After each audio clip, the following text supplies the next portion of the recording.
여러분 정말 반갑습니다. 3년 전에 제가 이곳에 왔었는데 혹시 기억하실지 모르겠습니다. 3년 지나온 3년 여러분들도 힘드셨죠? 코로나 기간 동안에 참 힘드셨을 것 같아요. 근데 저만큼 힘든 시간을 보내셨을까 생각이 듭니다. 저도 참 어려운 3년을 보냈습니다. 3년 전에 여러분들에게 호주 인사말 알려드렸는데 기억하시는 분 계십니까 혹시? 한번 복습해 볼까요? 호주 인사말 한번 복습해 보겠습니다. 옆에 분하고 인사하죠. Good night. 예, 잘하시네요. 예, 호주 인사말로 제가 인사를 했습니다. 3년 전에 제가 이곳을 다녀가고 난 뒤에 3년 만에 우리 조 목사님과 눈물의 상봉을 했습니다. 조 목사님 사모님 뵈니까 3년 동안에 아팠던 것들이 참 많이 치유가 되었습니다. 보는 것만 해도 치유가 되었고요. 또 3년 전에도 우리 대형교회 식구들이 참 따뜻하게 해주셔서 이민 목회에 지친 제가 참 힘을 얻고 갔었는데 이번에도 또 너무 아름다운 대접과 또 사랑으로 맞아주셔서 너무 큰 위로가 되었습니다. 왜 이렇게 힘든 세월을 보냈는가? 사실 오늘은 제 설교 스타일을 좀 약간 다른 설교를 하게 되었습니다. 좀 감정적인 설교를 하게 되었습니다. 제가 돌아가서 바로 이제 교회 건축을 했습니다. 저희 건축이 10년 프로젝트였습니다. 한국 교회하고 달리 이민교회는 여러 가지로 참 어려운 면들이 많기 때문에 또 교인들이 좀 뿌리가 약하고 그러다 보니까 참 많은 고민을 하면서 규모를 줄이면서 교회에 어려움이 없도록 조심스럽게 추진을 해와서 드디어 이제 2019년 저희들이 교회 본공사 건축을 하게 되었습니다. 건축을 하게 되었는데 건축을 하면서 우선 1차 공사만이라도 하자. 1차가 외벽과 또 본당과 그 다음에 교육관, 부엌 정도 이렇게 하고 행정동과 나머지 이제 건물은 2차로 하자. 그래서 교인들도 좀 안심을 시키고 그렇게 해서 1차 프로젝트를 이제 약 한 20억 정도의 계약을 맺고 그것도 30억 이상을 줘야 되는데 어떻게 은혜롭게 한국분 우리 그 건축회사하고 계약을 해서 20억 정도의 계약을 하고 시작을 했습니다. 시작을 했는데 시작하자마자 뭐가 터졌어요? 코로나가 터졌죠. 시작하자마자 이제 코로나가 시작이 되었습니다. 그리고 건축은 하다 보니까 저희가 공장 건물을 샀는데 이 공장을 철거하고 나니까 또 밑에 집안이 없어가지고 콘크리트 작업을 또 몇십만 불 주고 해야 되고 또 그리고 주차장도 또 이렇게 평평하게 하는 공사를 해야 되고 또 그리고 좀 이게 개축이기 때문에 좀 보존하고 싶었던 것들도 이제 또 보존할 수가 없고 그러면서 한 10억 가까이가 예산은 늘어나고 성도들은 보이지가 않고 이민교회고 참 어려움이 있었습니다. 그런 가운데 정말 하나님께 기도했죠. 기도하는 것밖에 뭐 다른 것이 있습니까? 세상에 다른 아무런 소망이 없는데요. 그래서 간절하게 기도했습니다. 하나님 어떻게 하면 좋습니까? 했는데 하나님이 은혜를 주셔서 우선 호주 장로교단 우리 총회에 소속되어 있으니까 교단에서 약 한 13억을 더 융자를 해주고 어떻게 해서 간신히 이제 1차 공사를 마무리할 때가 되었습니다. 그런데 이제 그때부터 하나님의 역사가 더욱 시작이 되었습니다. 시작이 되어서 저희 교회 바로 건너편에 그 인도 회사가 있는데 인도 식품을 이제 도매로 파는 그런 큰 회사예요. 그 회사에서 저에게 연락이 왔어요. 건축업자 연락처를 좀 알 수가 있냐? 그래서 제가 연락처를 알려줬더니 건축을 잘 하냐고 물어봐요. 그래서 건축 참 성실하게 잘한다. 지금까지 한 번도 어려운 일이 없었다. 그랬더니 그러냐? 그러면서 그 건축업자를 불러서 견적을 내게 했습니다. 그리고 저희보다 2배 되는 공사를 수주를 했어요. 우리 빌드가. 그래서 우리 건축업자가 건너편에 있는 우리 교회 2배나 되는 건물을 이제 수주를 하게 되면서 이거는 교회 때문에 공사를 하게 된 겁니다. 예수를 안 믿는 분이신데 그래서 그것은 또 공사 대금도 막 즉각 주니까 그러더니 이분이 사실 이제 처음 공사를 시작할 때 저를 만나고, 이 목사님은 2차 공사까지 금방 할 뿐이다 해가지고 건축 자재를 미리 2차까지 다 준비해서 쌓아놨었습니다. 근데 코로나 기간 동안에 이제 1차도 막 간신히 하게 되니까 2차를 안 하면 자기는 어렵잖아요. 이 건축 자재도 다 마련해놨죠. 또 그리고 자기는 1차에서는 이윤이 없지만 2차에서 조금 이윤을 남기려고 했는데 이게 이제 언제 2차를 할지 모르는 상황이 된 거죠. 그러더니 저에게 찾아와서, 목사님, 어차피 건축 자재는 와 있습니다.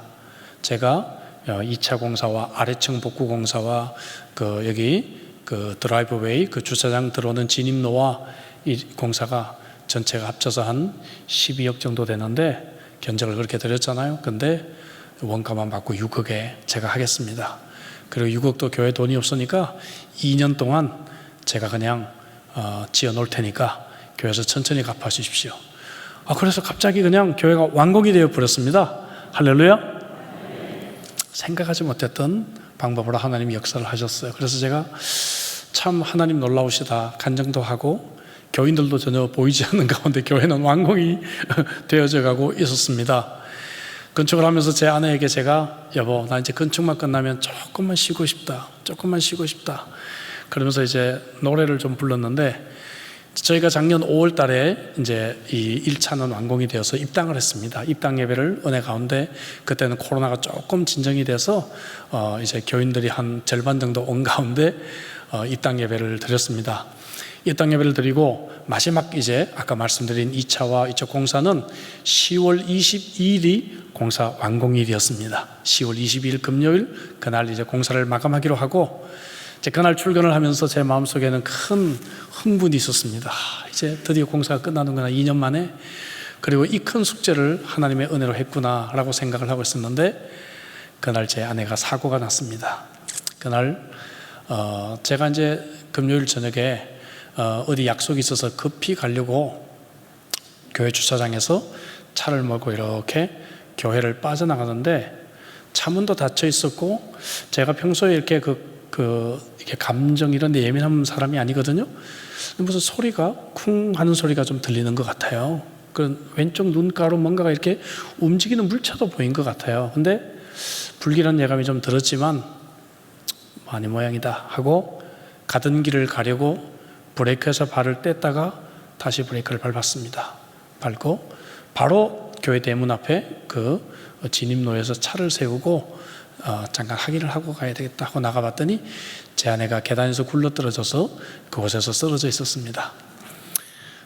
그때는 뭐 그렇게 심한 줄 모르고, 여보 일어나봐, 왜 그래 했더니 의식도 있었고, 그래서 왜 자기가 계단에 내려왔는지도 얘기를 했고, 그래서 일어나봐, 병원 가야 되지 않을까 했는데 점점 보니까 상태가 좋지가 않았어요. 그래서 즉시 한국으로 말해 119를 불렀습니다.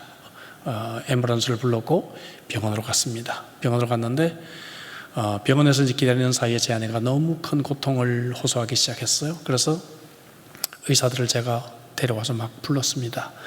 내가 이 사람과 지금 35년을 살았는데 이렇게 아프다고 호소하는 적은 없다. 분명히 이건 심각하다. 그러니까 빨리 좀 사진을 찍든지 해야 될 것 같다. 이제 그랬더니 10시경에 사진을 첫 번째 CT 촬영을 했는데 이상하게 그때는 결과가 그렇게 나쁘지가 않았어요. 그래서 의사들이 이제 내일 사진 한 번 더 찍어보고 상황을 판단하겠다고 얘기를 합니다. 근데 저는 아닙니다. 저는 심각한 걸 처음부터 알았습니다. 그렇지 않다. 너 조금 있다가 1시간 뒤에 다시 한번 CT를 찍어봐라. 제가 막 강하게 요청을 했습니다. 그랬더니 이제 제 아내를 조금 더 응급 환자들이 있는 중환자들이 있는 응급실로 옮겼습니다. 그곳에서 이제 신경외과 레지던트가 내려왔는데 젊은 이 의사가 그냥 뭐 책상에 앉아 있죠. 그래서 제가 몇 번이고 의사를 불러다가 심각하다, 이렇게 아픔을 호소한 사람이 아니다 라고 얘기를 하는데 별로 이렇게 관심이 없습니다. 그러다가 어쨌든 짧게 말씀드려서 제 아내가 이제 의식을 잃어가고 하는 것이 보이기 시작했습니다. 그래서 다시 레지던트를 불러서 제가 무섭게 이야기를 해서 다시 와서 바이탈을 체크하고 하는 과정에서 사태가 심각하다는 걸 깨닫고 긴급 이제 뇌수술을 들어갔습니다. 저는 이제 수술을 들어갔으니까 이제 됐지 생각했는데 한 2시간 걸린다는 수술이 새벽 2시가 넘어서도 12시간 반쯤 수술이 들어갔으니까 이제 의사가 나오질 않아요. 중환자실 대기실에서 있는데 중국계 간호사 2명이 저를 찾아왔습니다. 미스터 류 맞냐고 맞다 그랬더니 네 아내가 1차 수술해서 안 돼서 2차 수술 다시 들어갔다고 얘기를 합니다. 2차 수술을 또 2시간 있다가 새벽 4시 반쯤 의사들이 나왔습니다. 나왔는데 좋은 소식이 아닙니다. 피가 너무 많이 뇌에서 흘렀고, 그리고 그 피를 다 닦아냈지만 피가 멈추지가 않는다. 그런 뇌압이 너무 높다. 그러면서 저한테 가족이 있냐라고 질문을 하기 시작했습니다. 짧지 않은 목회 생활 동안 그 말이 무슨 말인지를 저는 알잖아요. 상태가 좋지 않다는 걸 알았지만 딸이 하나 있는데 지금 한국에 있다. 그랬더니 딸한테 전화하는 것이 좋겠다라고 얘기를 합니다. 그래서 그러냐라고 이제 생각을 하고 있는데 자기 집에 가기 전에 한 번만 더 상태를 확인하겠다. 그리고 중환자실에 들어갔다 나오더니 의사가 달리기 시작합니다. 한 50 정도 된 여자 호주 의사인데 막 뛰기 시작하더니 다시 스캔을 하고 다시 수술을 어쩌면 해야 될 것 같다 하더니 3차 수술을 또 들어갔습니다. 또 들어가서 또 한 2시간 반 있다가 한 2시간 정도 있다 6시 한 반 정도에 나왔습니다. 여전히 좋은 소식은 아닙니다. 또 그 많은 피를 닦아냈지만 피가 멈추질 않는다. 그리고 뇌압이 너무 높다. 딸에게 전화했느냐? 그래서 전화하겠다. 제 딸이 그때 임신 11주에서 12주가 넘어가는 때였습니다. 그래서 가장 위험할 때 딸한테는 전화를 못하고 사위한테 전화를 해서 밖에서 좀 전화를 받을래? 그래서 엄마가 다쳤는데 많이 아파. 이렇게밖에 제가 이 전화를 못했죠. 전화를 못했습니다. 그리고는 이제 제 사위가 그 병원에 아는 의사가 있어서 전화를 하게 됐고, 그 의사가 수술한 의사에게 전화를 했는데 24시간 안에 세상을 떠날 거다. 그 얘기를 듣고 제 딸과 이제 사위는 급하게, 그때 코로나 때라 비행기가 없을 때였어요. 싱가포르 에어라인 비즈니스 클래스 10,000불씩 주고 끊어가지고 토요일 날 빨리 인천공항 가서 코로나 테스트 받고, 그때는 테스트한 데가 많지가 않았습니다. 빨리 결과가 나오는 데가. 그리고 이제 주일 밤에 이제 주일 아침 일찍 한국을 출발해서 호주를 향하고 있었고, 저는 이제 토요일 날 3차 수술이 끝나고 난 뒤에 그때부터 이제 중환자실에서 저를 못 나가게 합니다. 여기 있으라고 계속 하는 상황이었죠. 그리고 언제든지 지금부터 5분 내에도 세상을 떠날 수 있는 그런 상황에서 스탠바이를 하게 됐습니다. 자, 토요일이었습니다. 어떻게 할까? 주일인데 어떻게 할까? 계속 아내 생각, 딸 생각, 교회 생각, 많은 생각들이 스쳐가고 있었는데, 그 주일이 추수감사 주일이었어요. 그리고 설교는 이미 토요일 아침이니까 이미 주보가 제작이 되고 있었고, 성찬식은 또 우리 부교육자들이 할 수가 없습니다. 그래서 제가 해야 되고, 기도하다가 제 아내가 무엇을 원할까 지금 생각해보니 제가 설교하고 성찬하기를 원할 거다 하는 생각이 들었습니다. 그래서 만류하는 장로님들에게 제가 고집을 피웠습니다. 장로님들, 설교와 성찬은 제가 감당하겠습니다. 제 1, 2부 예배니까 저희는 2번째 감당하겠습니다. 그리고 이제 주일을 준비하게 됐죠. 주일 아침에 일찍 제 아내 면회를 갔습니다. 면회를 가서 제 아내 손을 잡고 찬송을 하나 불러주고, 그러고 난 뒤에 병원으로 가려니까 간호사들이 저를 둘러서 싸더라고요. 어디 가냐고. 그래서 나 지금 교회를 간다. 이 상황 나는 너무 잘 알고 있다. 내가 전화를 받을 테니까 전화를 해라. 무슨 일이 있으면. 그리고 제가 주일날 교회를 와서 핸드폰을 여기다 켜놓고 제가 설교와 성찬을 1부, 2부 예배를 감당을 했습니다. 감사한 건 제 아내가 잘 버텨준 거죠. 잘 버텨주었습니다. 이틀을 잘 버티길래, 토요일 주일을 잘 버티길래 저는 이제 이렇게 좀 버틸 수 있나 보다 생각을 하고, 이틀 동안 잠도 못 자고 밥도 못 먹었기 때문에, 또 교회 사역을 하고 왔기 때문에 너무 힘이 들고 지쳐서 주일 밤 새벽 1시경 이제 오늘 밤은 좀 자야 되겠다 하고 침대에 누웠는데 30분 만에 병원에서 전화가 왔습니다. 뇌압이 너무 높아서 한 번 더 머리를 열 수밖에 없다. 마지막이란 마음으로 한 번 더 하겠다. 그렇게 병원에서 연락이 왔습니다. 그때는 이제 제가 마음을 다 내려놨죠. 하나님, 이제 제가 원하는 것이 무엇이겠습니까? 그저 테이블 데스나지 않고 수술하다 죽지 않고 제품에 돌아와서 하나님 데려갔어요. 이제 그런 기도를 하면서 제가 이제 병원으로 새벽 1시에 오게 됐죠. 병원에 오게 되면서 싱가포르까지 와 있는 딸에게 문자를 보냈습니다. 가나야, 우리 엄마를 하나님께 맡겨드리자. 예, 그 문자가 이제 마지막이었죠. 그리고 이제 그 다음 문자는 여러분 어떤 문자가 나갈지 아시지 않겠습니까? 그런 마음이었는데 4차 수술을 마치고 난 뒤에 의사들이 얼굴 표정이 달라졌어요. 그러면서 저에게 와서 하던 얘기가 4차 수술을 하려고 뚜껑을 열었더니 사람이 딴 사람이 되어 있다는 것입니다. 상태가 너무 좋아졌다는 거예요. 피도 멈췄고, 그리고 뇌합도 좀 진정이 되고 있고요. 그리고 왼쪽에 심한 이 풍을 맞아서 너무 어려웠는데 희한하게 그것이 많이 좋아져 있다는 거예요. 그래서 자기가 어느 정도 손을 보고 해서 어쩌면 이 생명이 정말 살 수도 있고, 그리고 살아도 그럴 수도 있을 것 같다라고 어쩌면 그렇게 이야기를 합니다. 정말 기쁜 소식을 가지고 온 거죠. 그 자기들이 상태가 너무 달라져서 신원하기를 다시 했답니다. 이 사람이 그 환자가 맞는가 싶어서. 근데 여러분, 그 이틀 동안 무슨 일이 있었습니까? 의학적으로는 아무것도 한 것이 없어요. 그냥 3차 수술 후에 깊은 잠으로 그냥 코마 상태로 있는 그런 상태였죠. 근데 제가 토요일 날 제가 너무 힘이 들어서 제 핸드폰에 있는 사람들을 카톡방에 그냥 무작위로 모았습니다. 무작위로 모아서 목사님들 친구가 많으니까 모으기도 하고 해서 나를 위해 기도 좀 해달라고, 내 아내가 이런 상황이니까 기도해달라고 제 기도 요청을 했습니다. 기도 요청을 했는데 나중에 한번 대충 계산해 보니까 한 10만 명, 20만 명이 제 아내를 위해서 기도했더라고요. 목사님들이요, 예배 시간마다 그냥 막 설교 마치자마자 기도 제목 제시하고 기도하고 하시더라고요. 그런 분들이 많이 계시더라고요. 여러분, 기도한 거 외에는 아무것도 한 것이 없어요, 의학적으로. 근데 3차 수술과 4차 수술 사이에 하나님께서 기적적으로 제 아내의 상태를 회복시켜 주셨습니다. 할렐루야. 그리고 오늘 여기 울산까지 왔어요. 비행기 타고 왔고요, 울산까지 왔습니다. 네. 정말 하나님께 영광의 박수입니다. 제 아내가 이 정도 컨디션 되기까지 설사 살아나도 평균 6, 7년이 걸리는 시간입니다.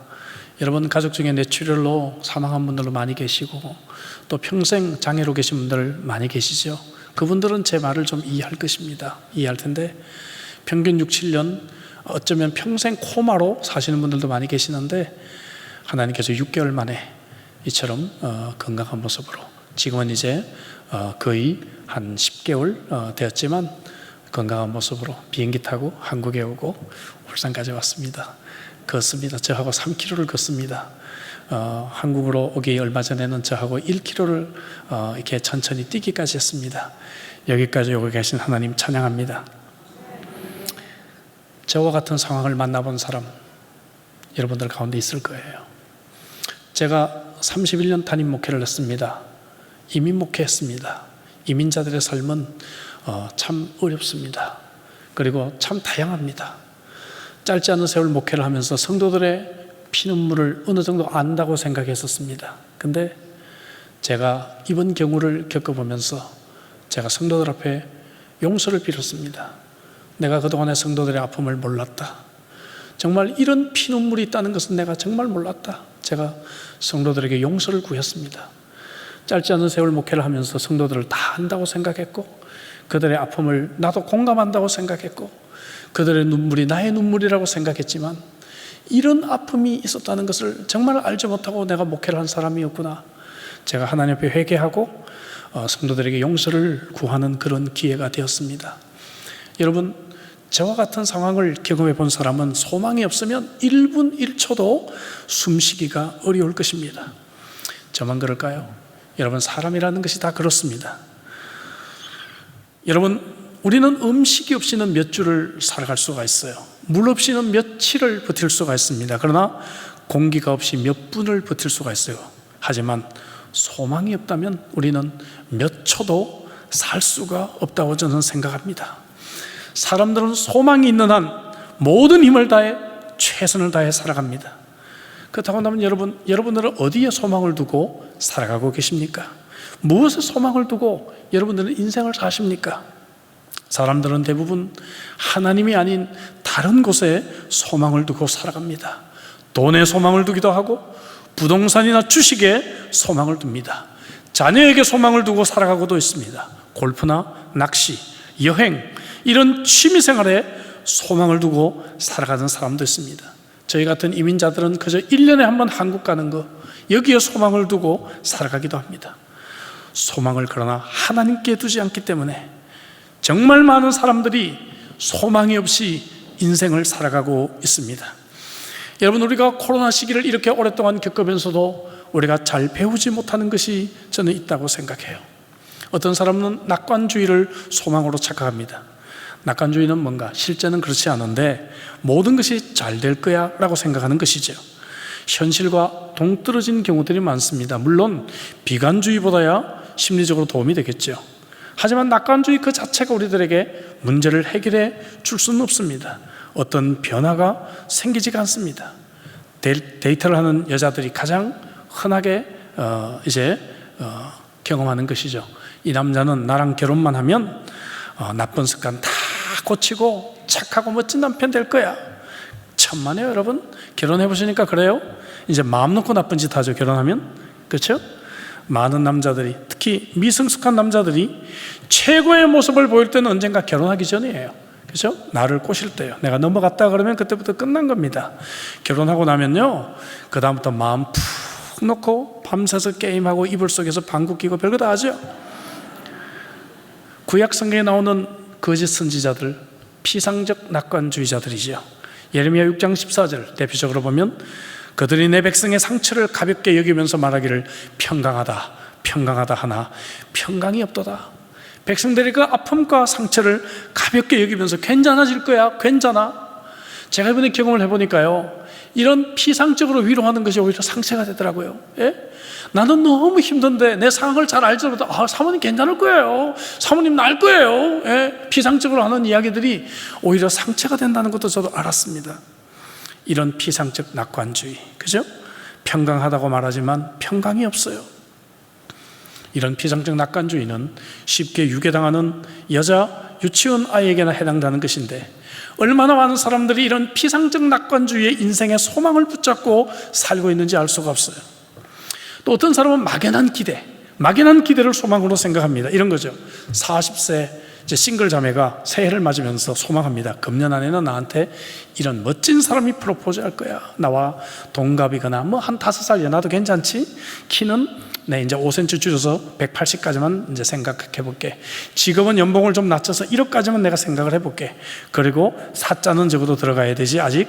그리고 연봉은 최소한 한 2억 정도는 돼야 되지 않을까. 성격 좋고 미남이고 교회는 그래도 잘 다녀야 되지. 예, 제가 좀 사실감 있게 표현하긴 했죠. 또 그런 분 만날 수도 있어요. 그러나 여러분, 어떻게 보면 많은 사람들이 이렇게 로또, 복권 이런 것에 희망을 걸고 살아가고 있는 것 같아요. 여러분, 이거는 소망이라고 할 수가 없습니다. 나가 약간의 기대가 있는 소망이 있습니다. 이건 뭔가를 하는 것이죠. 예를 들면 제가 참외씨를 받아서 우리 집 정원에 참외씨를 심었는데 참외가 잘 열렸으면 좋겠다. 뭔가를 제가 투자를 하고 시도를 하고 노력을 하니까 거기에 대한 대가가 이제 주어지기를 바라는 것이죠. 어느 정도 비슷한 사람을 소개받고 선보러 가면서 이번 사람하고는 좀 잘 됐으면 좋겠다, 이런 것들이죠. 그러나 이런 것들도 많은 경우 소망이 이루어지지 않는 경우들이 훨씬 더 많다는 것입니다. 사랑하는 우리 형제자매 여러분, 사랑하는 우리 대형교회, 우리 교우 여러분, 우리의 진정한 소망은 하나님밖에 없는 줄로 믿습니다. 욥기 8장 13절에 하나님을 잊어버리는 자의 길은 다 이와 같고 저속한 자의 희망은 무너지리라 라고 말하고 있습니다. 하나님을 잊어버리는 자, 이런 자들의 그러한 저속한 소망은 무너지리라고 말씀하고 있습니다. 하나님을 잊어버리는 자에게는 소망이 없습니다. 하나님으로부터 멀어질수록 소망도 멀어지고 하나님께 가까이 다가갈수록 소망도 커지는 줄로 믿습니다. 오늘 이 본문은 우리가 가진 이 확실한 소망에 대해서 말씀하고 있습니다. 그 확실한 소망이 뭘까요? 그 핵심은 무엇보다도 우리의 구원인 줄로 믿습니다. 19절에 보니까 우리가 이 소망을 가지고 있는 것은 영혼의 닷 같아서 튼튼하고 견고하여 휘장 안에 들어가나니.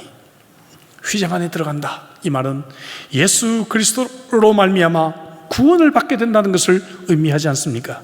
구약 시대는 오직 대제사장만 들어갈 수 있었지만 예수님의 십자가 구속으로 말미암아 이제 모든 믿는 자들이 휘장 안에 담대히 들어가게 되었습니다.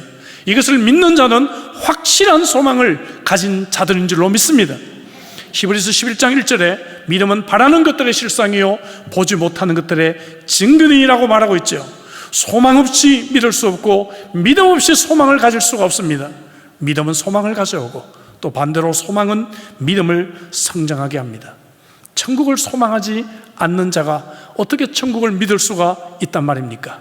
반대로 천국을 믿지 않는 자가 어떻게 여러분 절망만 하고 주저앉고 여러분 그렇게 있을 수밖에 없겠죠. 천국을 믿는 자는 천국을 소망할 수가 있습니다. 제가 이렇게 여러분들 앞에서 설 수 있는 것도 영생에 대한 소망이 분명히 우리들에게 있기 때문이 아닐까요? 그런데 이 소망의 성격은 무엇일까? 19절을 다시 볼까요? 이 소망을 가지고 있는 것은 영혼의 닷 같아서 튼튼하고 견고하다고 했습니다. 견고하고 신뢰할 수 있는 닷이라고 했어요. 이 소망은 확실합니다. 이 소망은 변하지 않습니다. 안전합니다. 책임을 지는 소망이어서 믿을 수 있고 우리의 인생을 걸어볼 수 있는 소망입니다. 닻이라고 했어요. 여러분 닻이 뭔지 알죠? 그림을 볼까요? 이게 닻이구나. 여러분 아시겠죠? 예, 닻은 두 가지 기능이 있습니다. 배가 표류하는 것을 막아줍니다. 그래서 닻을 내리면 배는 어떤 범위 안에서만 표류를 합니다. 우리 인생도 하나님께 닻을 내릴 때 우리는 어느 정도 범위 안에서 그곳에서 우리가 참으로 이 표류하기를 막아준다는 것을 보게 되죠. 닻이 필요할 때 바로 그것이 바로 우리의 소망인 것입니다. 두 번째, 이 닻의 기능은 배가 풍랑 가운데서도 안전할 수 있도록 도와줍니다. 처음에 이 닻이 시작될 때는 무거운 바위나 혹은 이런 것들을 사용했다 그래요. 그래서 닻을 제가 연구해보면 75톤이나 되는 닷도 이렇게 사용한 것으로 역사 기록에 나오고 있습니다. 대단하죠? 바닥에 훅을 꽂아서 폭풍우 속에서도 배가 흔들리지 않고 뒤집혀지지 않도록 안전하게 도와줍니다. 배가 클수록 더 큰 닻이 필요한 것이죠. 우리 인생이 깊은 바다 가운데 풍랑을 만날 때 소망의 닻이 우리들에게 필요합니다. 주님이 나를 부르신 소명이 크면 클수록 우리들에겐 더 큰 소망의 닻이 필요할 것입니다. 그런데도 우리가 하나님을 외면하고 술이나 돈이나 약이나 도박이나 섹스나 쾌락이나 휴가 같은 것을 닻으로 우리 인생을 삼을 때 우리 풍랑을 이겨나갈 방법이 우리들에게는 없고 그 배는 침몰할 수밖에 없는 것입니다. 하나님의 소망은 튼튼하고 신뢰할 만하며 닷과 같이 우리를 지켜줄 것이라고 오늘 본문은 말씀하고 있습니다. 그렇다면 이 소망의 근거가 무엇일까? 어떻게 이 소망을 믿을 수 있을까? 그래서 오늘 본문에서 가장 길게 설명하고 있는 것이 하나님의 약속과 하나님의 품성입니다. 우리가 이 소망을 가질 수 있는 근거는 하나님이 약속하셨으니까, 그리고 하나님이 어떤 분이신지를 우리가 알기 때문에 우리는 든든하게 이 소망을 붙잡을 수 있다는 것이죠. 13절에 보니까 하나님이 아브라함에게 약속하실 때 가리켜 맹세할 자가 자기보다 더 큰 이가 없으므로 자기를 가리켜 맹세했다라고 말하고 있습니다. 고대 근동지방에서는 자기보다 더 큰 사람을 걸고 약속할 때 그 약속이 가장 신실하고 믿을 만한 약속이었어요. 그런데 하나님이 누구와 여러분 어떤 사람과 여러분 걸고 약속을 합니까? 하나님보다 더 큰 사람이 없는데, 그러니까 하나님이 자신과 더불어 자신을 걸고 우리들에게 약속을 했다라고 말씀하고 계시죠. 여러분 구약 신약은 약속의 말씀입니다. 신구약 성경에 7,000가지 이상의 약속들이 등장을 하고 있습니다. 큐티를 할 때마다, 설교를 들을 때마다, 말씀을 읽을 때마다 여러분 우리는 하나님의 약속을 나의 약속으로 붙들 수 있어야 할 줄로 믿습니다. 저 역시 이 어려운 시기를 보내오면서 하나님의 약속을 붙들지 않고는 이 밀려오는 두려움을 감당할 방법이 없었습니다. 감당할 방법이 없었어요. 그래서 제가 한번 고백했는데, 코로나 시기 때 인생의 어려움에 대해서 제가 설교 시리즈를 했는데 그때 한 그 설교가 바로 저를 준비시키기 위한 하나님의 말씀이었다. 제가 그렇게 고백을 하게 되었습니다. 이 소망의 확실한 근거는 또한 하나님의 품성 때문입니다. 아까 13절에 하나님이 약속을 하시고 자기보다 큰 이가 없어서 자기를 가리켜 맹세하셨다 하시고 난 뒤에 또 한 가지, 하나님은 거짓말을 하실 수가 없는 분이다. 18절에 이는 하나님이 거짓말을 하실 수 없는 이 두 가지 변하지 못할 사실로 말미암아 앞에 있는 소망을 얻으려고 피난처를 찾는 우리에게 큰 안위를 얻게 하려 받게 하려 하심이라고 말씀하고 계십니다. 제 아내가 4차 수술이 끝나고 난 뒤에 코마 상태로 들어갔습니다. 코마 상태로 들어갔는데 이제 언제 깨어날지는 진짜 하나님만이 아시는 것이죠. 하나님만이 알고 있습니다. 근데 제 아내가 31일째 의식이 돌아왔습니다. 31일째 의식이 돌아왔어요. 의식이 돌아와서 이제 중환자실에서 이제 이 기관 삽입을 했고요. 콧줄이 있었고 많은 것들이 몸에 달려 있는 그런 상태였는데 제 말을 알아듣는 것 같아요. 알아듣는 것 같고 말은 못하지만 그래서 뭐 눈을 깜빡이고 인지가 어느 정도 또 돌아왔습니다. 그래서 아이패드를 제가 가져가서 한국말 이렇게 자판을 켜면서 당신이 하고 싶은 말을 한번 해봐. 제 손가락을 잡아서 손도 움직이지를 못했으니까 손을 집어다가 이 사람의 눈치를 보고 글씨를 치게 했습니다. 그때 한번 보여줄까요? 첫 번째 하고 싶은 말이 무엇이었는가 한번 보여주세요. 보니까 예수님, 나의 주님을 아내의 손가락으로 처음으로 쳤습니다. 할렐루야. 31일 만에 코마에서 깨어나서 처음으로 하고 싶었던 말이 예수님, 나의 주님이었습니다. 이거를 쳤을 때 참 많이 울었습니다. 저는 왜 그런가 하면 이제 됐다. 남편 알아보고 하나님 기억하니 하나님 이제 더 이상 저는 바랄 것이 없어요. 제가 그렇게 기도했습니다. 더 이상 바랄 것이 없어요. 처음부터 기도할 때 하나님 생명만 살려주시면, 의사들은 뭐 100% 시각장애인이 된다, 100% 휠체어다 했지만 하나님 저는 그런 거 하등에 상관없어요. 괜찮아요. 그냥 생명만 살려주시면 어떤 모습이라도 괜찮습니다라고 기도를 했는데, 제 아내가 31일 만에 의식이 돌아와서 첫 번째 하고 싶었던 말이 예수님, 나의 주님을 치는 순간에 저는 하나님께 선물을 받은 느낌이었습니다. 하나님 너무 고맙습니다. 하나님 이제 기억하고 남편 기억하니 이 땅에서 남편이 책임을 질 것이고 이 땅을 떠나면 하나님이 책임질 것이고, 그러니까 여러분 제 인생에 소망이 없어졌어요. 다 됐다. 더 이상 바라는 것이 없어졌습니다. 할렐루야. 예수님, 나의 주님. 예수님, 나의 주님. 우리가 더 무엇을 원한단 말입니까, 여러분? 예수님, 나의 주님. 그 주님으로 소망을 삼고 성경에 나온 7,000가지 이상의 약속을 나의 약속으로 소망을 삼는 자들은 우리의 영혼의 닷과 같아서 든든하게 우리의 인생의 닻을 바로 그것에 두고 살아가고 있는 그러한 자들은 안전하게 이 땅의 풍랑을 지날 줄로 믿습니다.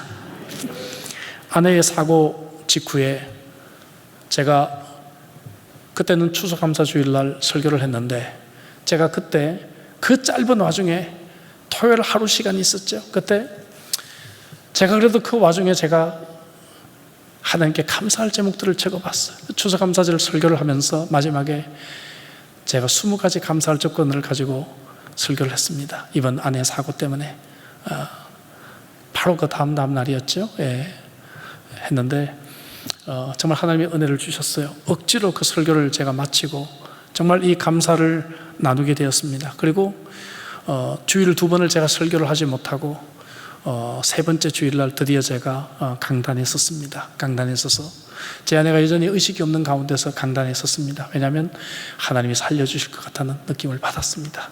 응답을 받고 해서 강단에 서서 제가 설교를 하면서, 여러분 제가 3주 동안에 기도도 했고 그리고 참 제 아내도 돌보고 했지만 제가 책을 한 권 읽었습니다. 그러면서 릭 워런 목사님이 쓰신 The Hope You Need라고 하는 책을 제가 읽었습니다.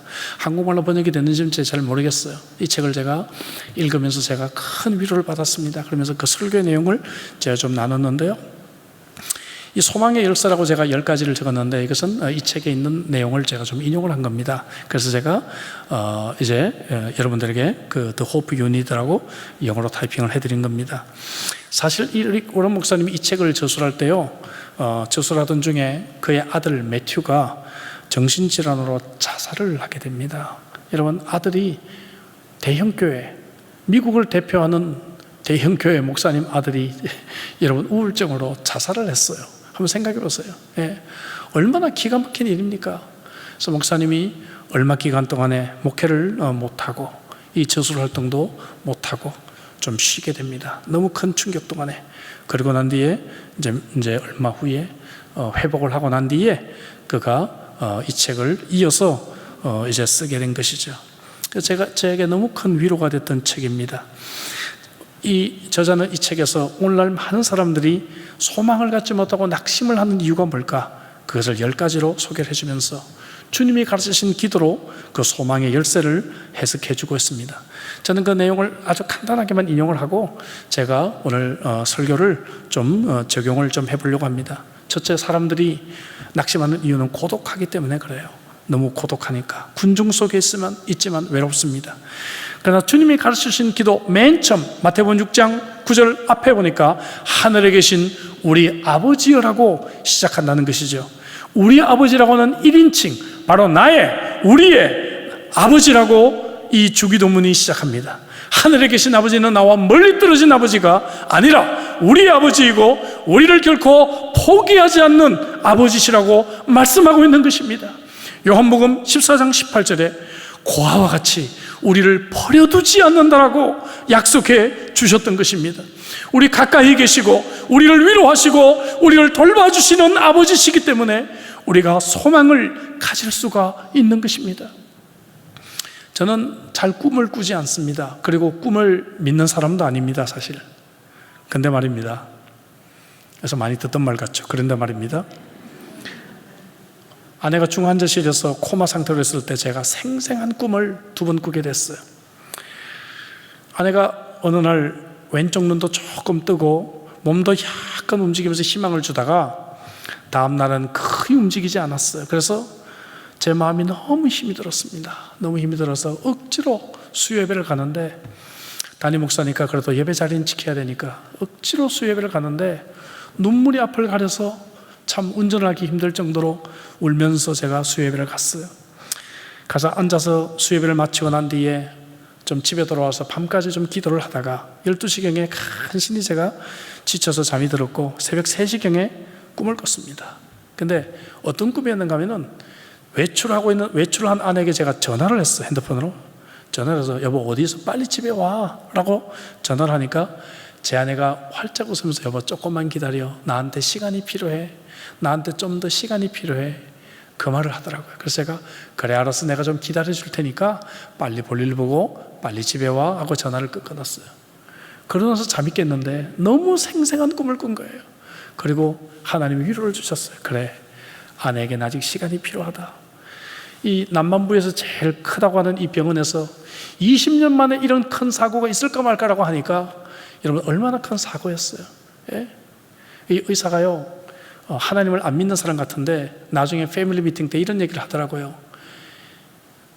어떻게 이 머리를 둘러싸고 있는 그 얇은 막이 그렇게 많은 피를 끝까지 버티고 있었는지 의학적으로는 설명을 할 수가 없다 그러더라고요. 그래서 위에 있는 누가 붙잡아주지 않으면 이건 의학적으로는 불가능하다고 설명을 하더라고요. 예? 할렐루야. 여러분 그런 상황이었으니 얼마나 시간이 필요했겠어요. 예? 돌아오는데 근데 저는 조급해서 빨리 와 그렇게 전화를 했고 제 아내가 웃으면서 조금만 기다려줘, 나한테 시간이 필요해. 너무 생생하게 꿈을 꿨어요. 하나님이 이렇게 나를 위로하시는구나. 그리고 며칠 뒤 새벽에 또다시 꿈을 꿨는데 아내가 너무 건강한 모습으로 저와 함께 있었고, 제가 그때 어떤 기도 제목을 사람들에게 올렸는가 하면은 이제 제 평생의 소원 딱 한 가지 있습니다. 제 아내와 함께 우리 동네 손잡고 산책하는 것, 그 이상의 소망은 제게 없습니다 라고 기도 제목을 올렸는데 꿈에서 제 아내 손을 잡고 우리 동네를 산책하는 그런 꿈을 꾸게 되었습니다. 그리고는 제 아내가 건강한 모습으로 제가 없는 동안에 딸과 싸웠다고 저한테 일러 바치기까지 하더라고요. 너무 큰 위로가 되었고, 그 다음날 제 아내가 기적과 같이 의식이 돌아오기 시작했습니다. 여러분, 하나님 참 좋으신 하나님이십니다.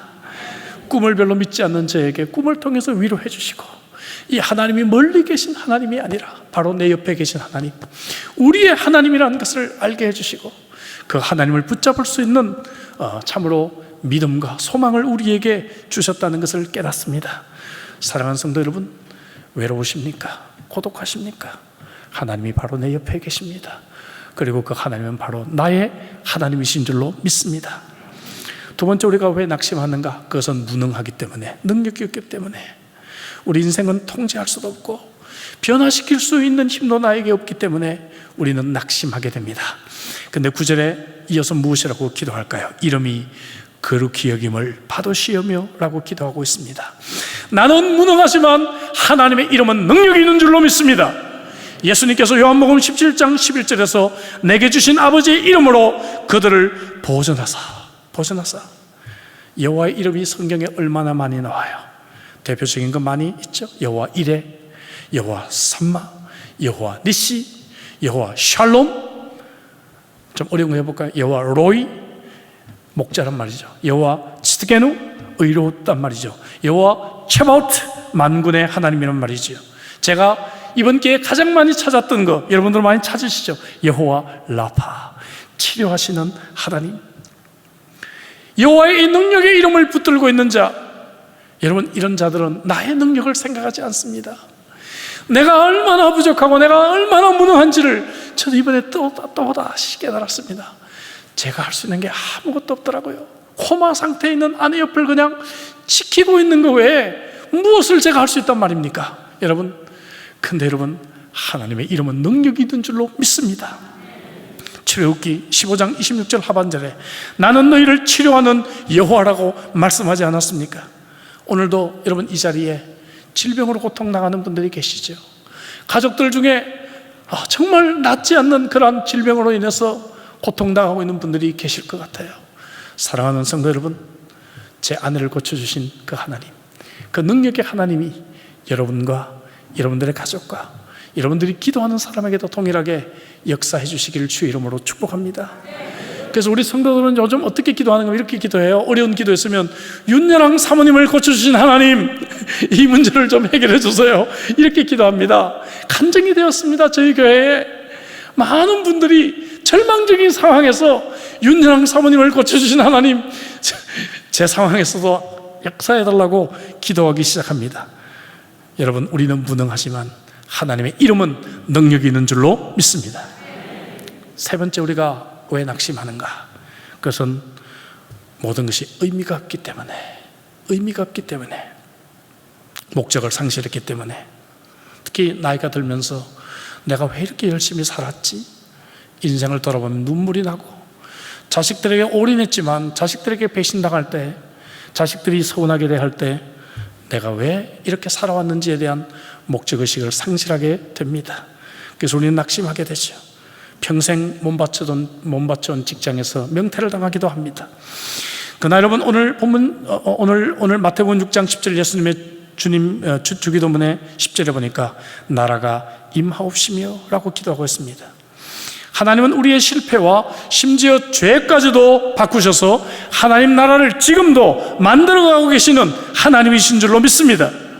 우리가 인생을, 의미를 이 땅에 둘 때 우리는 낙심하지만 우리 인생의 의미를 하나님 나라에 두는 자에게는 진정한 소망이 있는 줄로 믿습니다.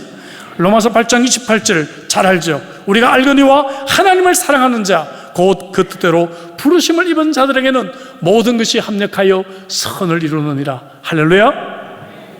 하나님은 모든 것이 합력하여 하나님 나라를 위해 선으로 만들어 가시기 때문에 그렇습니다. 제 아내가 의식이 돌아오기 시작하고 드디어 이제 인지가 되기 시작하고, 그래서 빨리 글씨 연습을 시켜야 되겠다 생각을 해서 연필과 노트를 가지고 저와 딸이 여보, 당신이 가장 기도하고 싶은 게 뭐야? 한번 적어봐 했더니 어떤 기도 제목을 적었는가? 하면은 한번 보여주세요. 제 아내가 의식이 돌아와서 잘 안 보이시죠? 비전 센터를 빨리 완공시켜 주세요라고 첫 번째 기도 제목을 썼습니다. 할렐루야. 여러분, 외상을 당한 사람은 단기 기억 상실이 옵니다. 그래서 제 아내가 사고를 당할 때 그때부터 그 이전에 한 달, 두 달부터 필름이 끊어졌어요. 필름이 끊어져서 그러니까 비전센터가 완공된지를, 우리는 비전센터로 불렀는데 비전센터를 완공됐는지를 모르고 있었던 거죠. 그래서 이걸 어떻게 할까 하다가 며칠은 같이 기도했습니다. 며칠은 그래, 비전센터가 빨리 완공되도록 제 아내의 그 마음을 가지고 기도했어요. 제 아내의 마음은 오로지 교회 건축이었습니다. 교회 건축을 위해서 정말 이 동네 다니면서 빈병을 주웠습니다. 빈병을 주우면 10센트, 10센트를 이게 한국 돈으로 100원을 이제 벌 수가 있어요. 그래서 빈병을 이제 주워가지고 정말 제 아내가 나는 돈을 지금 벌지를 않으니까 이걸 통해서라도 나는 건축헌금을 할 거야. 그래서 늘 빈병을 모아갖고 다니니까 성도들이 감동을 해서 빈병을 또 자기 집에 있는 거 가져와서 제 아내 주기도 하고 그리고 이제 그러다가 한국에서 오신 목사님이 감동받아서 건축헌금도 보내주시고 뭐 그렇게 했습니다. 제 아내의 오로지 마음은 정말 건축이었는데 의식이 처음 돌아와서 첫 번째 기도 제목이 비전센터를 빨리 완공시켜 주세요. 손에 힘이 없으니까 삐뚤삐뚤하는 글씨로 첫 이제 기도 제목을 그렇게 적었어요. 그래서 며칠 동안 같이 기도해주고 어느 날 제가 기도하다가 이제 얘기를 해줘야 되겠다 싶어서 아내 면회를 왔을 때 제가 여보, 비전센터가 드디어 이제 완공이 됐어 하니까 제 아내가 그 힘없는 눈이 이렇게 떠지더니요, 힘없는 손으로 박수를 치는 거예요. 이렇게 박수를 치면서 하나님 감사합니다, 하나님 감사합니다. 말도 제대로 못했는데 박수를 치는 거예요. 그래서 제가 또 한 번 울었습니다. 제 아내의 마음에는 오로지 하나님 나라구나, 오로지 하나님 나라구나, 목사인 나보다 낫구나 제가 생각했습니다. 사랑하는 성도 여러분, 코마에 있든 어떤 상태에 있든 하나님 나라가 그 마음속에 있는 사람은 하나님께서 은혜 주실 줄로 믿습니다. 여러분들의 인생의 소망은 무엇입니까? 왜 의미 없다고 생각하십니까? 하나님 나라를 위해서 살아보십시오. 하루하루가 의미가 있는 줄로 믿습니다. 하루하루가 목적이 있는 줄로 믿습니다. 네 번째, 우리가 소망이 없는 이유는 상실을 경험하기 때문에, 소망이 없고 낙심이 있다라고 이야기를 합니다. 여러분, 슬픔이 있죠. 특별히 사랑하는 가족이 세상을 떠났을 때 그 슬픔이 어떤 것인지 저는 어느 정도 이제 이해를 합니다. 그래서 우리는 10절 하에서, 6장 10절 하에서 뜻이 하늘에서 이룬 것 같이 땅에서도 이루어지다, 하나님의 뜻을 위해서 기도해야 될 줄로 믿습니다.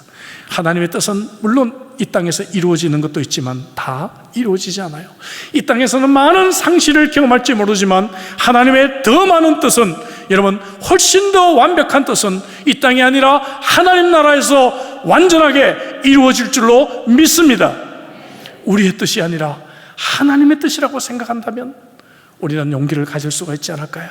우리는 하나님, 이것이 이렇게 해야 된다라고 기도하지만 그 기도가 응답이 안 될 때 우리는 고통스럽습니다. 우리는 슬픔이 있습니다. 우리는 마음의 아픔이 있습니다. 그러나 하나님은 그 뜻을 하늘에서 완벽하게 이루실 줄로 믿습니다. 하나님의 뜻이 이루어지기를 기도할 때 우리는 이 땅에서 이해할 수 없는 상실의 아픔을 이겨나갈 수가 있다는 것이죠. 사도행전 21장에 보면 바울 사도가 이방인 선교를 마치고 예루살렘으로 돌아가는 길에 가이사랴 지방에 잠시 머mus는데 그곳에 성도들이 기도하다 보니까 이 바울이 예루살렘 가면 잡혀 죽어요. 그것을 영적인 눈으로 알게 되었어요. 그래서 못 가게 만류를 합니다. 그러니까 13절 14절에 바울이 대답하되 여러분이 어찌하여 울어 내 마음을 상하게 하였느냐, 나는 주 예수의 이름을 위하여 결박당할 뿐만 아니라 예루살렘에서 죽을 것을 각오하였노라 하니 그가 구원함을 받지 아니하므로 우리가 주의 뜻대로 이루어지다 하고 그쳤더라. 저는 이 장면이 매우 감동스러워요. 너무너무 감동스러운 장면이에요. 바울은요, 자신이 죽게 되더라도 하나님의 뜻이 이루어질 것을 위해서 기도하고 있고, 사랑하는 성도들이 정말 이 사랑하는 바울, 이 위대한 사도가 죽으러 가는데 그것을 어떻게 해요?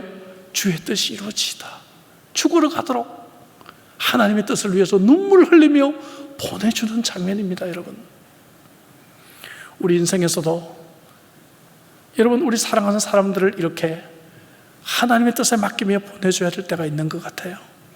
이 땅에서 우리가 많은 상실을 경험하게 되지만 그때마다 우리는 하나님의 뜻을 물을 수 있어야 합니다. 왜냐하면 다른 곳에서는 소망을 찾을 길이 없기 때문입니다. 다섯 번째, 우리가 낙심하는 것은 결핍 때문에 낙심합니다. 필요한 것 갖지 못하니까. 돈이 필요한데 돈이 없어요. 안정적인 직장이 필요한데 직장이 없어요. 가난한데 이 가난을 벗어날 수 있는 길이 없어요. 그래서 11절에 이렇게 기도하죠. 오늘 우리에게 일용할 양식을 주옵시고. 할렐루야, 할렐루야. 여러분, 일용할 양식이 얼마나 귀한지 제가 이번에 알았습니다. 저는 결혼 초에 제가 2년 동안, 죄송합니다, 실수했네요.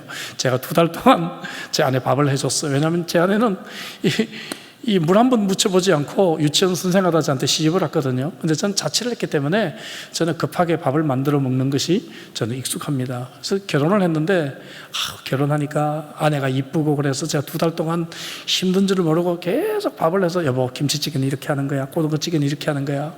2달 동안 신나게 했는데 어느 날 갑자기 너 뭐 하는 사람이야? 이렇게 된 거죠. 예? 갑자기 저도 모르는 사이 제 아내가 울고불고 난리가 났습니다. 예.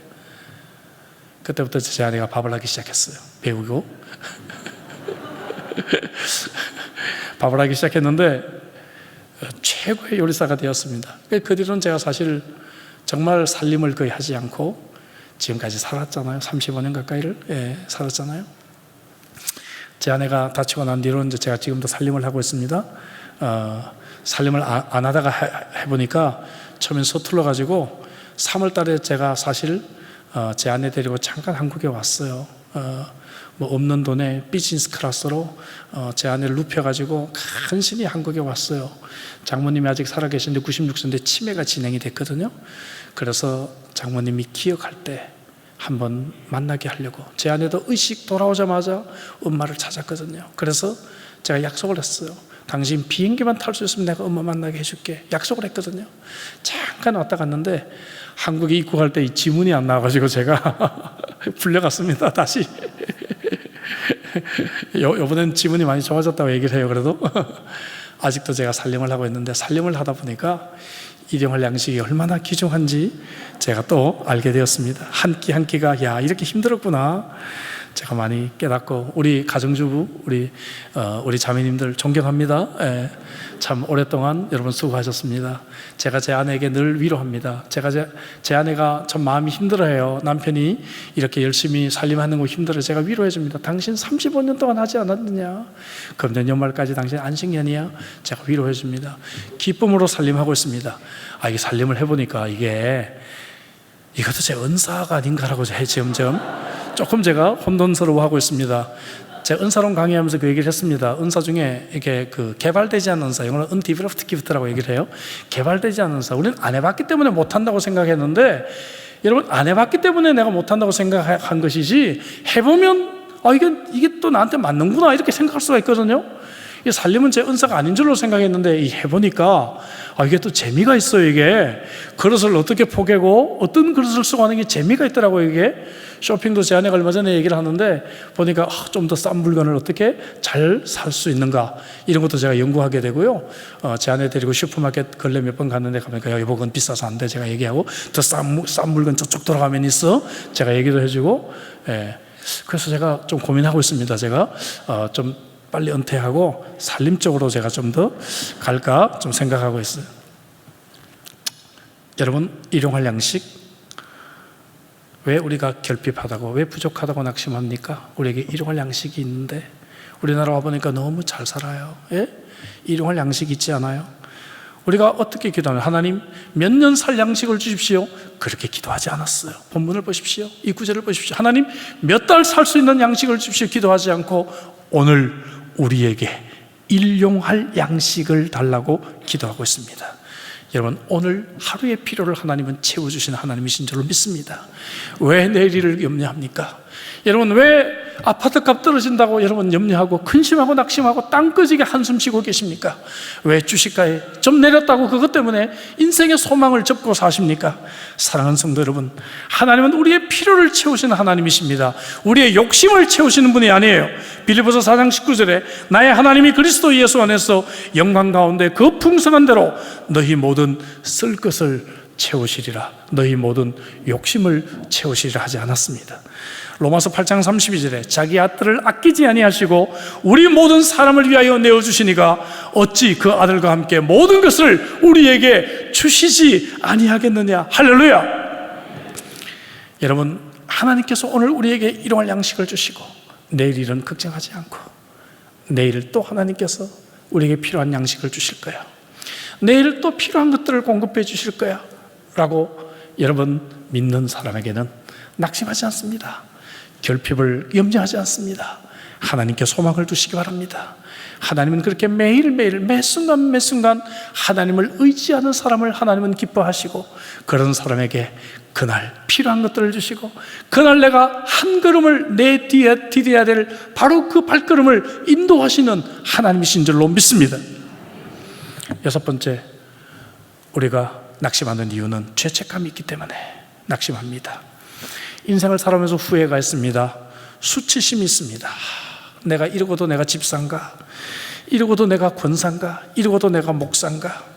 과거에 지은 죄 때문에 혹은 나의 부족함 때문에 이런 죄책감이 나를 지배하고 아무리 생각해도 내가 내 자신을 용서할 수가 없어요. 이런 자들을 향해서 12절에 기도가 있습니다. 우리가 우리에게 죄 지은 자를 사하여 준 것 같이 우리 죄를 사하여 주옵시고 하나님의 용서를 소망하시기를 주의 이름으로 축복합니다. 로마서 8장 1절에 그러므로 이제 그리스도 예수 안에 있는 자에게는 결코 정죄함이 없나니, 사역 훈련을 하신 분들이 제일 먼저 외우는 구절이 바로 이 구절이 아니겠어요? 그리스도 예수 안에 있는 자에게는 결코 정죄함이 없나니. 하나님의 틀림없는 약속입니다. 그리스도 예수 안에 있는 저와 여러분들은 하나님의 용서를 경험한 자인 줄로 믿습니다. 동의서가 먼 것 같이 우리의 죄를 옮기시겠다, 우리의 죄를 기억조차 아니하시겠다고 하나님은 말씀하고 계십니다. 그 놀라운 하나님 앞에 용서를 구하시기 바랍니다. 어떤 분이 저는 믿지는 않지만 그래도 참 유용한 이야기다 생각이 들어요. 젊은 시절에 지은 죄 때문에 죄책감이 너무 시달려요. 참 회개하고 하나님께 용서를 구했지만 늘 그것이 마음에 있었습니다. 그래서 어떤 기도 잘 하시는 분에게 가서 하나님께 물어봐 주세요 했더니 이분이 기도하고 난 뒤에 하나님도 기억을 못 하신답니다 라고 대답을 했다 그래요. 이야기이긴 하지만 참 위로가 되는 말씀이에요. 왜냐하면 하나님은 우리의 죄를 기억조차 아니하신다 말씀하고 계십니다. 하나님께 진실로 용서를 구한 자들에게는 이러한 사죄의 은총이 임하는 줄로 믿습니다. 일곱 번째, 원수들 때문에 낙심합니다. 정말 미운 사람이 있잖아요, 그죠? 나에게 상처 준 사람이 있어요. 내 가슴에 칼을 받고 떠난 그러한 사람들 때문에 쓴 뿌리가 나를 지배하고 있습니다. 그래서 12절 아까 하나님의 용서를 구할 때 조건이 있었습니다. 우리가 우리에게 죄 지은 자를 사하여 준 것 같이. 이 말씀이 무서운 말씀이죠. 여러분, 이제 우리가 용서를 실천할 수 있어야 되겠죠. 더 이상 원수 때문에 원수가 만들어 놓은 이 감옥에 갇혀 살지 않을 것입니다. 로마서 12장 19절에 내 사랑하는 자들아 너희가 친히 원수를 갚지 말고 하나님의 진노하심에 맡기라 기록되었으되 원수 갚는 것이 내게 있으니 내가 갚으리라 주께서 말씀하셨느니라. 심판은 하나님이 하실 것입니다. 모든 상황을 가장 잘 아시고 가장 공평하신 하나님께서 원수를 가장 공평하게 심판하실 것이니 나는 하나님께 맡겨드리고 내가 할 일은 그들을 용서하는 것입니다. 누구를 위해서? 나를 위해서. 그죠? 그때 우리의 관계에 평화가 찾아오는 줄로 믿습니다. 제 아내가 아직 이제 의식이 왔다 갔다 할 때 12월 초에 저희는 성탄 음악제를 좀 일찍 합니다. 성탄 음악제를 하는데 우리 여성기도회를 제 아내가 이끌고 있었는데 우리 여성기도회 멤버들이 참 자랑스러워요. 참 모든 기도는 여기서 다 합니다. 여성기도회가 앞에 나와서 하나 발표를 하고 난 뒤에 마지막 순서로 여성기도회 회원들이 현수막을 그 사이에 만들었어요. 호주는 한국과 달리 현수막을 만들면 시간이 걸리거든요. 근데 어떻게 빨리 공수를 받아가지고 가운데다 제 아내 사진을 넣어가지고 이렇게 실로암 여성 기도회하고 제 아내를 가운데다 넣고 앞에 발표회 끝나고 난 뒤에 손에 손을 잡고 이 퍼포먼스를 보여주었습니다. 성도들이 울었습니다. 그래, 우리가 손에 손을 잡고 있지. 우리 교회가 이 어려운 과정을 우리가 이겨나갈 수가 있지. 아름다운 교제가 있는 사람, 이런 사람은 낙심하지 않습니다. 소망을 가지고 이겨나갈 수가 있겠죠. 8번째, 우리가 낙심하는 이유는 우리가 유혹에 넘어가기 때문입니다. 분명 잘못된 것이고 이제 그렇게 안 살기로 다짐하지만 나쁜 습관이 자꾸 나를 넘어지게 합니다. 그래서 13절 앞부분에 우리를 시험에 들게 하지 말라는 기도를 우리가 해야 하는 것이죠. 우리가 기도할 때 우리를 유혹으로부터 보호해 주실 것입니다. 고린도전서 10장 13절에 우리가 감당할 시험만 주시고 피할 길까지 주시겠다고 하나님은 약속해 주셨습니다. 이제 유혹에 넘어가지 않을 것입니다. 9번째, 두려움에 사로잡힐 때 낙심하게 됩니다. 세상에는 수많은 악들이 존재합니다. 그 13절 중간 부분에 보니까 다만 악에서 구하옵소서라고 하나님께 구조를 요청하는 기도를 하게 되는 것이죠. 요한일서 4장 4절에 너희 안에 계신 이가 세상에 있는 자보다 크시다라고 선포했고, 시편 27편 1절에 같이 읽어볼까요? 다 같이 큰 소리로 여호와는 나와 빛이요 나의 구원이시니 내가 누구를 두려워하리요. 여호와는 내 생명의 능력이시니 내가 누구를 무서워하리요. 할렐루야. 여기서 나온 찬양이 있죠. 하나님이시여, 하나님이시여. 지난 10개월 동안 제가 참 많이 불렀던 그러한 찬양입니다. 하나님은 우리를 구조해 주실 것이기 때문에 우리는 두려움과 아픔을 극복할 수 있고 소망을 가질 수가 있습니다. 마지막 10번째, 낙심하는 이유는 우리가 패배감을 갖기 때문입니다. 패배감 때문에 우리는 절망하게 됩니다. 그렇게 기도했던 사랑하는 가족이 결국 세상을 떠납니다. 그러면 내가 패배한 것 같아요. 그렇게 내가 기도했던 기도의 제목이 이루어지지 않습니다. 하나님은 내 기도는 들어주시지 않는구나 낙심하게 됩니다. 모든 것이 끝난 것 같아요. 그래서 13절 마지막 기도죠. 나라와 권세와 영광이 아버지께 영원히 있사옵나이다. 하나님의 영혼을 맡겨드리는 이 기도, 하나님의 영혼이 있기에 우리는 끝까지 소망을 가질 수가 있는 것입니다. 천국에서는 우리의 기도가 이루어진다고 저는 확신하고 있기 때문이죠. 계시록 21장 4절에 모든 눈물을 그 눈에서 닦아주시리니 다시는 사망이 없고 애통하는 것이나 곡하는 것이나 아픈 것이 다시 있지 아니하리니 처음 것들이 다 지나갔음이라 말씀하고 있습니다. 전 이번에 제 아내를 경험하면서 장애인들을 훨씬 더 이해하게 되었습니다. 제 아내도 장애 등급을 받았어요. 근데 참 장애인들을 훨씬 더 이해하게 되었습니다. 제가 시드니 올림픽을 하고 난 뒤에 시드니 장애 올림픽까지 선수촌교회 목사로서 사역까지 했습니다. 그때 읽었던 이 장애인들에 대한 책을 내가 어떤 의미로 읽었는지 참 많이 회개하게 되었습니다. 이번에 아담이라는 책을 또다시 한번 읽으면서 그때 그 심정, 왜 이 책을 쓰게 됐는지 그 깊은 의미를 또다시 제가 이해하게 되었습니다. 여러분, 천국에서는 이제 더 이상 죽음도 없고 상실도 없고 질병도 없고 사고도 없고 장애도 없는 바로 그곳, 여러분 소망이 되십니까? 나라와 근세와 영광이 아버지께 영원히 있음을 기도하는 자에게는 확실한 소망이 있는 줄로 믿습니다. 그렇다면 이 소망이 있는 자는 어떻게 살아가야 할까요? 오늘 본문은 아브라함에게 주신 약속의 이야기가 나오고 있어요. 15절에 보니까 아브라함은 오래 참아 약속을 받았다. 소망이 있으면 오래 참을 수가 있습니다. 사랑하는 성도 여러분, 오래 참으시기를 주의 이름으로 축복합니다. 저도 순간순간 너무너무 힘든 순간들이 있었지만 참고 또 참고 여기까지 왔어요. 제 아내를 재활시킬 때 손가락 하나 까딱하지 못하는 제 아내를 제가 데리고 1m를 걷고 2m를 걷고 3m를 걷고 제 아내를 설득하고 너무 힘들어서 그냥 쓰러지는 제 아내를 또 부추기고 일으키고 90%의 힘으로 제 아내를 끌고 1m, 2m를 움직이며, 여러분 이제는 제가 제 아내 손을 잡고 3km를 걷습니다. 그리고 이제 얼마 전에는 1km 가볍게 조깅도 하고 왔습니다. 여기까지 왔어요. 인내가 필요합니다.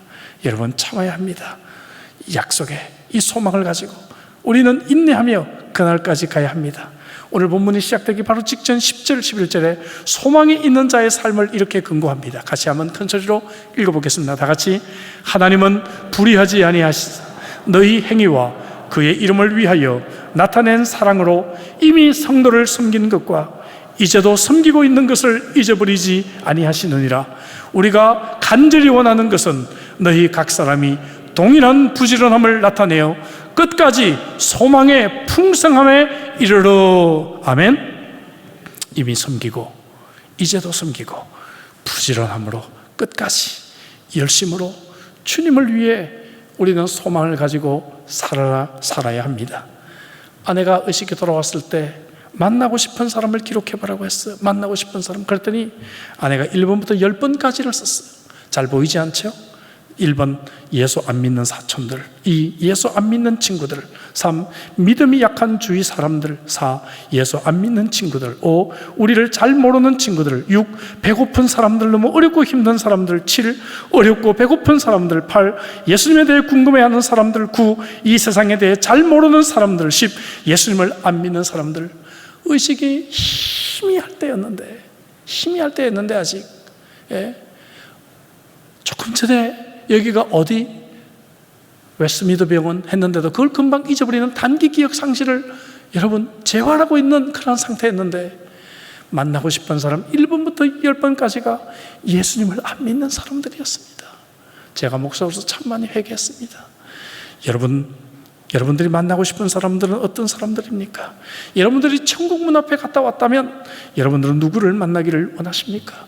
누구에게 이 복음의 이 기쁜 소식을 전하기를 원하십니까? 아니, 소망 없이 살아가는 그 사람들에게 우리 영혼의 닻이 무엇이고 우리 인생의 소망이 무엇이라고 여러분들은 전해주고 싶으십니까? 희망 행복 축제 때 우리는 누구를 초대하시겠습니까? 오늘 여러분들과 소망에 대한 말씀을 나누었어요. 왜 소망이 당장 이루어지지 않습니까? 하나님은 인내함으로 우리가 그 과정을 이겨나가기를 원하고 계시는 것 같습니다. 저도 죽을 각오로 지난 10개월을 버텨왔습니다. 말씀드렸죠. 건축 끝나면 내가 몇 달 쉴게, 내가 교회 얘기하고 한 2달은 쉴게 하다가 제 아내가 건축 완공일에 다쳤습니다. 그래서 10개월을 이렇게 달려왔습니다. 살림하고 제 아내 돌보고 교회 목회하고 그리고 교회 건축 이제 마무리하고 이렇게 해서 코로나 이제 끝이 나면서 교회 사역 다시 끌어올리고 이렇게 살아왔어요. 힘든 줄 모르고 달려왔습니다. 하나님, 제가 좀 쉬려고 하니까 하나님 저를 정신 차리게 하셨군요 했습니다. 여러분, 저는 소망이 있습니다. 아무리 어려운 상황이라도 왜? 이 소망은 영혼에 닫히기 때문에, 하나님이 주신 소망이 제 가슴 속에 있기 때문에. 그래서 예수님은 항상 기도하고 낙심하지 말라고 했어요. 사랑하는 우리 형제자매 여러분, 낙심한 분들이 이 자리에 계십니까? 여러분, 소망을 가지시기를 주의 이름으로 축복합니다. 저 같은 사람도 이 소망 붙들고 인생의 가장 어려운 이 3년을 제가 버텨왔습니다. 그리고 이것은 바로 하나님이 하신 일에 대한 간증이 되었습니다. 사랑하는 성도 여러분, 하나님 너무 좋으시죠? 저는 정말 이 하나님이 제 아내를 통해서 영광을 이미 받으신 것 같아 너무너무 기뻐요. 이 하나님, 놀라우신 하나님, 이 하나님께 소망을 두는 자, 그런 자들은 코로나 아니라 인생의 그 어떤 풍랑이 찾아온다 할지라도 흔들리지 않고 견고하게 닻을 내리고 인생을 살아가는 줄로 믿습니다. 사랑하는 성도 여러분, 이 소망 붙잡고 승리하는 주의 백성들 되시기를 주의 이름으로 축복합니다. 기도하십시다. 주신 말씀 가지고 우리 기도하죠. 오늘 저는 여러분들에게 저의 부족한 간증을 함께 나누면서 소망에 대한 말씀을 나눴습니다. 정말 인생을 살아가면 살아갈수록 이 땅에 소망이 없다는 것을 깨닫습니다. 인생 생각하면 눈물이 나고 지나온 삶 생각하면 자꾸 낙심이 되고 해요. 그러나 여러분, 하나님 바라보고 하나님의 이름을 붙잡는 자에게는 주님께서 소망을 주시고 능력을 주시는 것을 깨닫습니다. 저와 같은 사람도 소망 없이는 단 1초도 살아갈 수 없었는데 하나님이 저에게 이 어려운 과정을 이기게 하시고 소망을 주시고 이 어려운 과정을 이겨나갈 수 있는 힘을 저에게 허락해 주셨습니다. 제 아내가 이 정도 컨디션 오는데 6-7년 평균 걸려요. 저는 공부를 참 많이 했거든요. 하나님은 제 아내를 보란 듯이 여러분 이렇게 건강한 모습으로 이렇게 시력도 정상인 모습으로 이렇게 걷고 달리는 모습으로 짧은 시간에 회복시켜 주신 하나님이십니다. 사랑하는 여러분, 소망이 없습니까? 이 하나님을 붙잡았어요. 왜 자꾸 사람을 붙듭니까? 왜 돈을 붙잡니까? 왜 자녀를 붙잡니까? 왜 친구를 붙잡고 있습니까? 여러분, 하나님을 붙들고 하나님께 소망을 두고 약속하신 하나님, 다른 이가 크신 이가 없기 때문에 하나님이 자신을 두고 약속하셨다고 얼마나 답답하면 그렇게 말씀해 주셨어요. 하나님은 거짓말을 하실 수가 없다고 이렇게까지 우리에게 설명하시면서, 얘들아, 내가 이렇게 너희와 약속하지 않았니? 하나님 약속해 주셨습니다. 이 약속을 붙들고 오늘 이 소망 붙들고 함께 우리 통성으로 우리 함께 기도하시겠습니다. 아버지 하나님을